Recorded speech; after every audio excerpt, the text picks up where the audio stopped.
Hai Civilizen, aku Rifa yang akan menemani di episode 5 kali ini di podcast Obras, Kupas Tuntas. Di episode kali ini kita akan membahas 5 peer group yang ada di teknik sipil. Apa aja sih yang ada di teknik sipil peer groupnya? Yaitu ada geoteknik, hidroteknik, manajemen konstruksi, struktur, dan yang terakhir ada transportasi. Di episode kali ini kita akan membahas tentang transportasi nih. Sebelumnya kita akan memperkenalkan narasumber yang ada di depan kita ini. Boleh kenalin dulu? Kenalin, nama gue Resa Handayani, gue salah satu mahasiswa yang ngambil peer group transportasi. Halo, kenalin nama gue Adrian, gue dari Teknik Sipil 21. Gue sebagai salah satu mahasiswa yang mengambil konsentrasi transport. Oke. Sebelumnya aku mau nanya nih, alasan kenapa mengambil teknik sipil untuk menjadi jurusannya nih Kak, sama Bang? Resa dulu.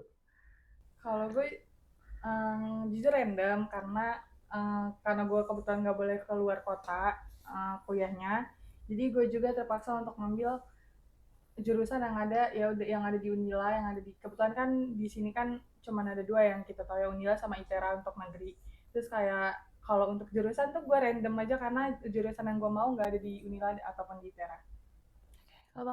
Kalau gue sebenarnya dari awal lulus SM itu gue bingung kan mau kemana untuk daftar SBM itu. Jadi gue search lah di Google yang jurusan sebenarnya gue saintek kan IPA, dan itu pilihannya antara nggak teknik ya kedokteran biasanya kan. Terus habis itu gue mutusin lah, pilihan pertama gue itu kan SBM dulu itu, zaman gue itu 2 pilihan kan. Nah pilihan pertama itu ada psikologi Unpad, dan kedua ini teknik sipil Unila. Nah kenapa teknik sipil? Gue juga awalnya nggak tahu gitu kenapa milih teknik sipil kan, karena itu dapat saran dari guru les gue juga kebetulan, terus juga ditambah ada kebetulan saudara gue yang ngambil teknik sipil juga. Jadi udahlah, mulai dari situ gue nanya-nanya segala macam, oh ternyata kayak gini-gini, oke lah gue akhirnya milih teknik sipil di Unila ini. Jadi kayak kalau kita nyari-nyari informasi itu juga katanya teknik sipil tuh lingkup kerjanya luas. Itu jadi salah satu pertimbangan. Salah satu pertimbangan ngambil ini tiba-tiba gitu. Nyesel nggak sih Kak masuk teknik sipil ini? Waktu pas awal-awal itu kayak nyesel kali ya, kayak salah jurusan nih gue, karena kaget sama dunia kuliah yang tiba-tiba ada TB, banyak tugas gue sampai kayak nggak tidur. Itu kayak ngejalanin semester awal tuh sampai kayak nangis-nangis gitu. Tapi lama-lama karena udah terus-terusan dikasih tekanan yang kayak gitu, jadi kayak udah biasa aja gitu. Terus sampai alhamdulillah akhirnya kuliah gue dilancarin, sekarang udah selesai ya, alhamdulillah lancar lah. Setuju sih sama Reza. Mungkin awalnya kayak kita kan mungkin kaget ya dari SMA yang bisa dibilang santai, apalagi kita lulusan COVID dan itu full online, terus masuk kuliah sipil ini apalagi teknik yang terkenal dengan tugasnya banyak kan. Kita mulai kaget lah semester awal, kayak ini aduh gue salah jurusan nih kayaknya. Terus setelah dijalanin makin lama ditambah juga teman-temannya yang mungkin lingkungan juga suportif ya. Jadi kita bisa ngejalanin dan udah lulus sekarang tepat waktu. Kan tadi katanya banyak nih matkul mungkin yang agak susah gitu kan. Dari Kak Reza dan Mang Awe sendiri nih, menurut Kak Reza dan Mang Awe, matkul apa yang paling disukain sama yang paling gak disukain, dan alasannya kenapa? Kalau Awe aja dulu deh.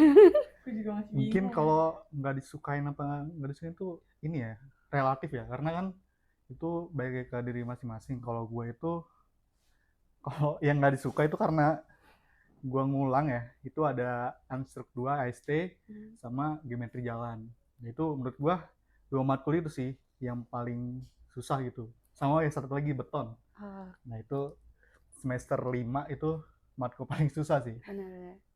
Beton 3 itu sih. Sama sih gue juga AST sama beton, karena AST gue ngulang, pas udah ngulang juga kayak pas-pasan gitu ya. Terus kalau beton ya susah, tapi walaupun nggak ngulang tapi tetap kayak ngejalaninnya susah. Kayak alhamdulillah juga kebetulan gue dapet ya yang lumayan lah gitu.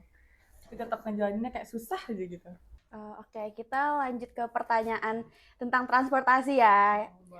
Kenapa Kak Reza dan Bang Awe ngambil peer group di transportasi?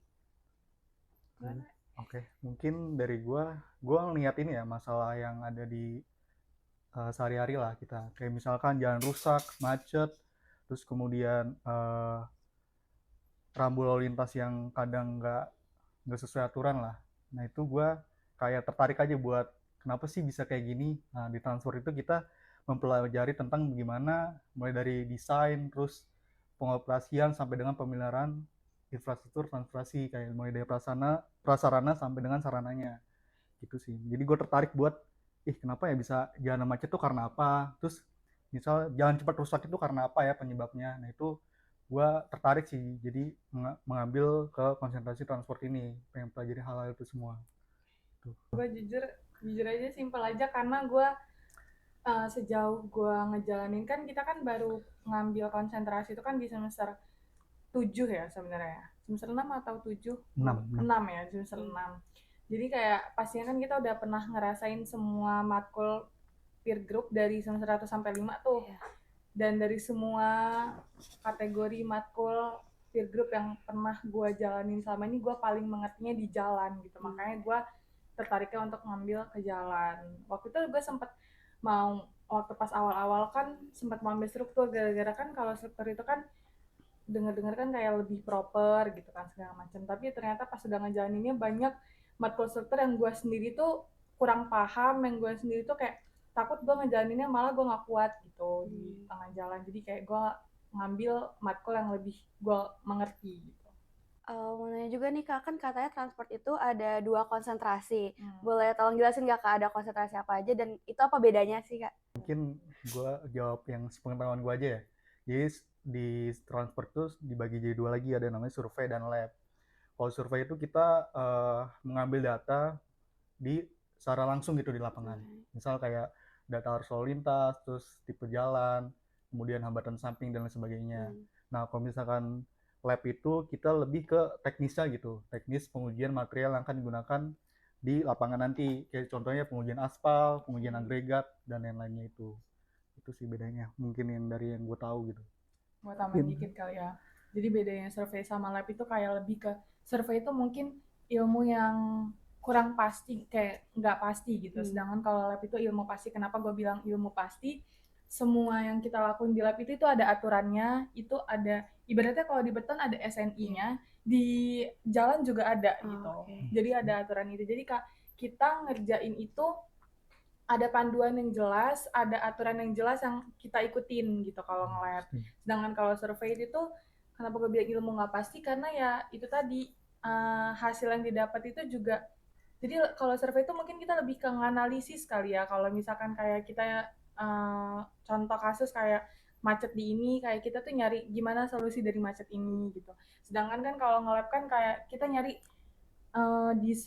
nyari kayak ketahanan aspal ini gimana, semana, dan itu tuh semua ada angka pastinya gitu. Makanya mungkin kadang lebih disebut kalau misalkan survei itu ilmu yang nggak pasti, kalau nge-lab itu ilmu yang pasti gitu. Bedanya karena dari analisis, sama kalau nge-lab itu ya gimana, survei itu kuantitatif, kalau survei itu kualitatif, nge-lab itu kuantitatif gitu.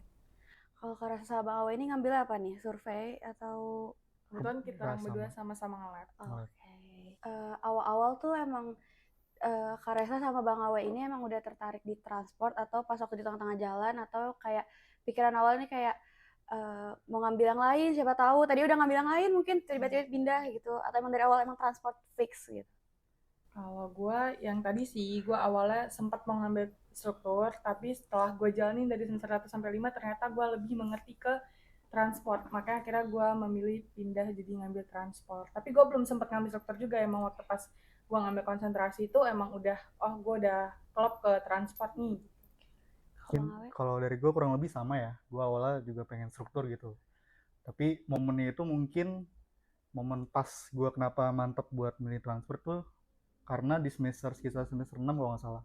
Kayak saya ini ngajak kayak, "Weh, mau nggak skripsian bareng Pasas nge-lab gitu kan, ditawarin judul. Ada 3 judul nih gitu." Terus gue mikir kayak, "Oh, nih pas nih kayaknya." Kebetulan gue bingung kan antara transport kalau nggak struktur waktu itu. Pas ditawarin judul, penelitian segala macem. Ditambah juga gue melihat kayak partner gue ini kan Resa ya, dan ini kan teman gue dari semester 1 lah. Jadi ya udahlah, gue mantep kayak kayaknya gue cocok nih pas di ngambil transport gitu. Kebetulan kita orang sama-sama dari semester 1, Iya. udah sering sekelas. Ya, sering kelas, nugas bareng segala macam. Jadi gue pikir, oh cocok nih kayaknya partneran bareng, ditambah lagi satu orang lagi Tama kan. Tama gue juga, kita orang juga dekat sama Tama gitu. Jadi ya udahlah kita putusin buat ngambil judul tersebut dan nge-lab bareng gitu, kurang lebih berapa tahun? Setahun, hampir setahun lah. Kalau nge-labnya kan 6 bulan. 6 bulanan ya. Nah, karena kan kita orang sambil KP, Ya, sambil ini juga, jadi kayak kepotong-potong aja nge-labnya. Sebenarnya kalau misalkan bersihnya ya 6 bulan kurang lebih. Menurut Kak Resa sama Bang Awe ini, ekspektasi ketika ngambil konsentrasi transport ini sesuai ekspektasi nggak sih? Atau enggak, ternyata dikira itu nggak bakal sesulit yang lain, ternyata tetap aja sulit juga gitu. Enggak. Kalau gue sih sesuai ekspektasi, karena sebelum gue masuk dan ngejurus ngambil ini semua, gue udah nyari tahu semua ini tentang lab ini gimana ke kating-kating yang udah pernah ngejalanin. Kebetulan gue suka nanya-nanya tentang lab ini tuh ke Yolanda angkatan 20, mungkin orang tahu. Gue suka, karena dia juga ngambil nge-lab, jadi gue suka bertanya-tanya gitu sama dia, dan gue udah nyari tahu lah pokoknya soal nge-lab ini, dan menurut gue sesuai ekspektasi gue, karena semua yang dia jelasin itu emang yang gue rasain. Dan kalau misalkan sesusah itu, sebenarnya kalau dijalanin enggak juga ya, sebenarnya semua skripsi susah ya, mungkin punya masa sulitnya masing-masing gitu, tapi pas udah dijalanin ya nggak sesusah itu juga. Bahkan gue sebelumnya pas gue nyari-nyari tahu tuh, orang-orang tuh bilang kalau nge-lab tuh susah, lama, dan segala macam, tapi setelah gue jalanin justru nggak sesusah yang gue pikirin gitu loh. Mungkin balik lagi semua itu tergantung ke orang yang masing-masing juga kali ya, mungkin kan pendapat orang masing-masing juga beda-beda, tapi pas setelah gue jalanin ya sesuai ekspektasi gue, dan bahkan nggak sesuai ekspektasi yang gue pikirin gitu, lebih mudah lah bisa dibilang. Kalau gue sih gitu. Kalau gue mungkin kurang lebih sama ya, kayak awalnya kayak ekspektasinya itu dengar dari orang-orang lah yang udah pernah ngejalanin kan, dan mungkin kalian juga udah pernah dengar gitu kalau transport tuh bisa dibilang kayak nyantai daripada dengan konsentrasi yang lainnya gitu. Dan ekspektasi gue kayak ternyata nggak sesantai itu ternyata. Setelah dijalanin kan, ternyata capek juga yang nge-lab mulai dari semester 6 sampai dengan semester 7, barengan juga KP, barengan PBS segala macem, dan itu ternyata nggak sesantai itulah. Kalau misalkan dengar-dengar dari orang kan nyantai gitu. Itu sih. Dan ditambah kenapa gua enjoy ngejalaninnya, karena ya baik lagi tadi, karena partner lab gue itu udah klop dari awal, jadi gue enjoy sampai akhir penelitian. Balik lagi sih sebenarnya juga partner dalam skripsi sama ini juga, dan semua itu juga sangat berpengaruh ke skripsi yang lagi orang kerjain. Kalau mungkin balik lagi kalau menurut kita orang ya, mungkin kalau salah partner gitu mungkin ada ngerasa susah gitu, karena nge-lab itu benar-benar butuh partner yang sama-sama serius. Karena kalau nge-lab kan kerja bareng-bareng, kalau cuman salah satu doang yang kerja itu pasti berasa banget capeknya. Berarti emang dari awal juga udah kayak berani ngambil untuk lab ini karena emang udah klop banget ya. Iya, bisa dibilang gitu. Karena kita orang sama bareng-bareng dari semester 1 udah sering banget sekelas. Berarti partner ini sangat menentukan untuk kerjanya kita mengerjakan skripsi kita juga, Kak? Bisa dibilang. Setuju. Selama menjalankan skripsi ini, Kak, pengalaman apa sih yang paling berkesan dan selalu diingat gitu? Kayak mungkin siapa tahu nangis-nangisnya atau apanya yang kayak gue nggak mau ngulang skripsi lagi gitu. Kalau gue nge-labnya pasti capek banget, karena kita orang tuh kan banyak nge-lab di semester 7 ya. Dengan semester 7 itu kita orang sambil gempuran KP, PBS itu bener-bener matkul tersusah paling atas di sipil bisa dibilang. Kayak nanti orang ngerasain sendiri lah pas semester 7, dan itu tuh kita orang sambil ngejalanin skripsi, kita orang juga nge-lab, itu tuh bener-bener berasa banget capeknya. Cuman balik lagi, untungnya partner gue dapet partner yang enak, jadi kayak ya udah kita orang juga ngejalaninnya sama-sama bareng-bareng, kayak ya udah kalau capek berhenti. Tapi karena kita juga orangnya kayak sama-sama mau cepet juga, jadi ya enak gitu. Terus kalau misalkan masa paling sulitnya juga, jujur kalau gue pas gue ngolah data ngerjain di bab 4, itu gue salah satu bab yang paling lama gue kerjain, karena ngolah datanya buat Excel-nya itu kadang kayak error gitu kan, kayak dapet hasilnya nggak sesuai. Itu tuh benar-benar nyari hasil yang sesuai itu pusing, bingung gitu tuh. Gue di titik gue nangis ngerjain skripsi itu di bab 4 gitu. Kalau di yang lainnya ya alhamdulillah lancar-lancar aja sih. Kalau dari gue ya, nggak tahu kalau dari dia beda mungkin. Kalau dari gue mungkin kurang lebih sama ya, karena kan kita mungkin bisa dibilang hampir mirip lah penelitiannya. selain dari lab itu pasti kan paling berkesan lah. Ditambah kayak nge-lab itu kan nggak sebulan 2 bulan kita bareng di lab bareng, terus sampai sore segala macam bareng-bareng, terus ngolah data bareng-bareng juga, itu juga paling berkesan lah. Terus kalau misalkan mungkin gue tambah sedikit, itu yang paling berkesan gue tuh ngejar dosen sih. Mungkin Itu dari juga sih. ya kalian udah pasti tahu lah, kayak suka nanya di grup kan, info pak ini, Ya info benar. bu ini, itu Itu tuh ternyata ngejar dosen itu. ya mungkin pikiran kalian tuh sama kayak pikiran kita dulu, ini ngapain sih orang abang-abang ini, mbak-mbak ini nyariin dosen gitu. Kita juga mikir dulunya, ini ngapain sih, kan tinggal ditemuin gitu. Iya, benar. Ada setelah dijalanin, ngerjain penelitian skripsi segala macam, nah ini nih kendala dosen tuh banyak gerangan tambahannya gitu. Ya tiba-tiba ngilang, terus tiba-tiba nggak bisa dihubungin. Itulah mungkin yang paling berkesan sih, kayak ngeselin, cuman kayak seru aja kalau misalkan ini, misalkan diinget-inget lagi gitu, tapi nggak untuk diulang. Kayak nanti ada saatnya orang Ya, ngerasain gitu. ternyata ini nih yang dirasain abang-abang dulu gitu. Nah, nungguin dosen sampai maghrib tuh pernah tuh gue nungguin dosen sampai maghrib gitu loh, kayak dijanjiin jam 8, kita udah jam 8 ke kampus, taunya dosennya hari itu nggak datang, kita udah nungguin sampai sore. Itu kayak gue pikir masa kuliah itu tuh capek gitu ya, waktu pas kuliah itu tuh kayak capek gitu. Ternyata justru menurut gue masa-masa itu yang paling capek. Jadi kayak kita ke kampus dengan dosen yang nggak pasti gitu loh, kita nungguin sampai sore, kayak ujungnya nggak dapat apa-apa gitu, dibandingin kita kuliah yang udah pasti nih gue datang mau kuliah ini gitu. Itu menurut gue malah lebih paling capek sih. Aku mau nanya juga nih Kak, sebelum kita mau ngambil transport ini, kan banyak nih teman-teman mungkin yang berminat untuk ke transport. Apa sih yang harus disiapin sama kita-kita ini yang masih bingung atau yang akan memilih transport ini? Kalau gue apa yang harus disiapin, mungkin balik lagi ya, waktu pas orang emang mau ngambil transport ini, yakinin aja dulu diri masing-masing bener nggak mau ngambil transport. Balik lagi, banyak ngobrol sama cutting, cari tahu tentang apa yang mau orang mau ambil, yakinin untuk orang beneran mau ngambil itu gitu loh. Karena ketika orang udah ngambil terus nanti nyatanya orang nggak kuat di tengah jalan, itu justru ngebuang-buang waktu orang untuk orang mau pindah peer group yang lain lagi gitu.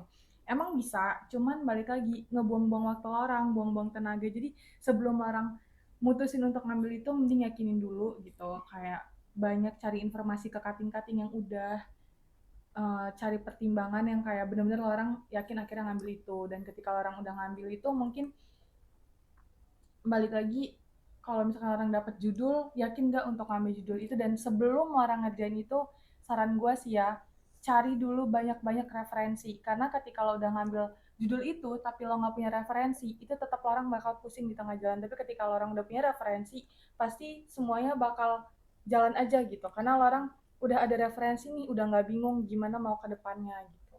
Referensi itu penting sih menurut gue. Referensi dalam skripsi yang mau orang ambil, menurut gue.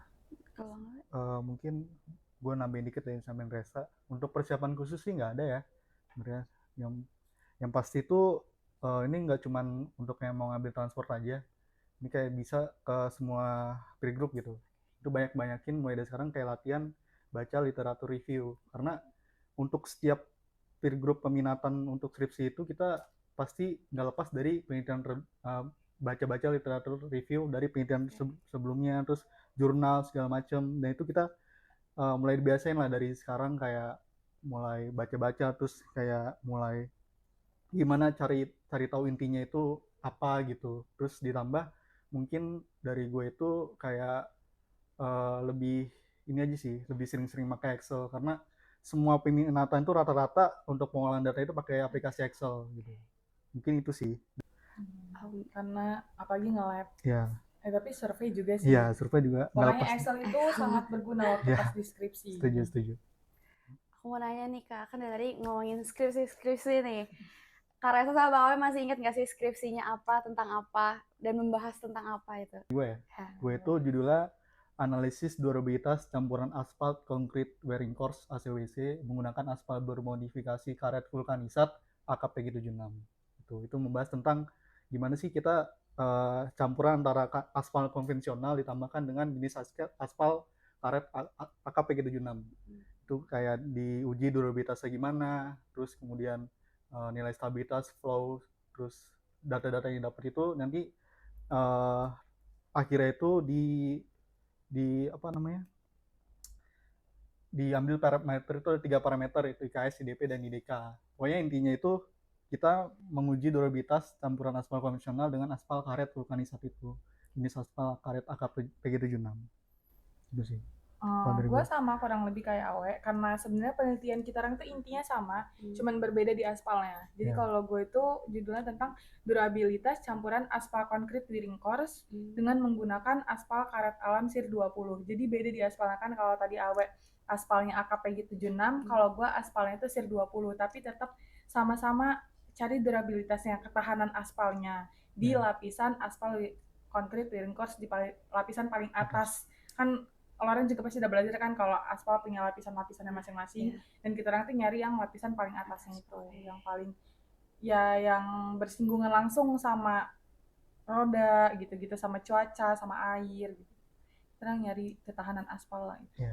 Itu yang nentuin judul skripsinya dari kerasa Bang Awe atau dari dosen pembimbingnya?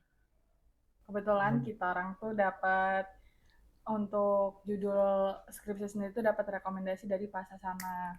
Awalnya tuh gue yang nemuin Pasasana untuk kayak, ya gue bilang kayak kalau misalkan gue ini mau tertarik untuk ngambil peer group transport, kayak ya gue bertanya kayak apa Pasasana punya rekomendasi judul gitu kan. Ternyata Pasasana punya rekomendasi judul buat gue, dan dia ngasih judul itu ke gue, dan gue dibilangin untuk cari 2 orang teman lagi untuk judul yang lainnya, karena kan balik lagi kalau nge-lab nggak mungkin sendiri, pastinya barengan berkelompok, dan kebetulan tapi kelompoknya tergantung sesuai kebutuhan judulnya juga.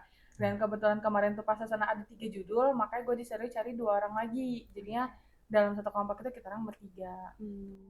Berarti dibantu oleh Pasasana. Iya, dibantu oleh Pasasana sebagai dosen pembimbing 1. Ada nggak sih Kak, Bang, tips and saran untuk teman-teman yang masih bingung nih pilih peer group yang mana? Siapa tahu kan kayak masih bingung juga. Dari gue itu kayak mungkin Reza udah mention tadi kan, kayak kan kita kasih waktu nih sebelum milih peminatan dari semester 1 sampai semester 5 lah kurang lebih kan. Nah itu kayak itu tuh udah mencakup semua matkul kan, mulai dari struktur, transport, MK, hidro, geotek. Nah itu kita kayak ini aja lah, kayak kita kan yang bisa nilai diri kita sendiri ya, mampunya di mana, terus kayak minatnya kemana, passionnya kemana. Nah itu mulai dari semester 1 sampai 5 lah kurang lebih, itu mulai di ini aja, kayak kenali diri sendiri lah, pengennya kemana gitu mantepnya. Jangan kayak dengar-dengar kata orang atau FOMO gitu, kayak transport nih lulusnya cepet nih, struktur ini gampang nih nol darahnya. Nah itu jangan kayak gitu. Mungkin kayak ya setuju tadi yang Reza tadi ngomong, kayak ya sesuai apa yang mampu aja gitu, jangan maksain, karena kan kalau misalkan kita nggak enjoy dari awal, kita maksain karena ngikut-ngikut temen, mungkin kayak temen lu nih ngambil transport jadi ikut transport, sebenarnya lu nggak mau nih transport, jadi nggak enjoy kan akhirnya. Nah itu akhirnya nanti susah di lu sendiri di akhir gitu, karena kan kalau misalkan kita ngerjain sesuatu yang nggak enjoy jadinya lama gitu. Itu sih mungkin dari gua kalau Ya, ini.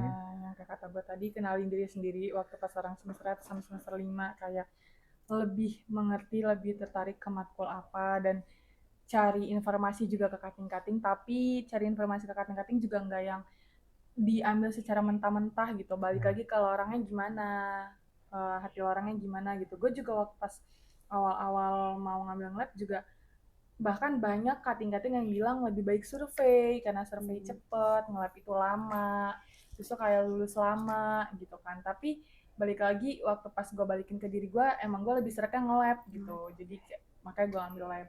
Jadi intinya kenalin diri masing-masing aja selama 5 semester sebelum orang ngambil konsentrasi.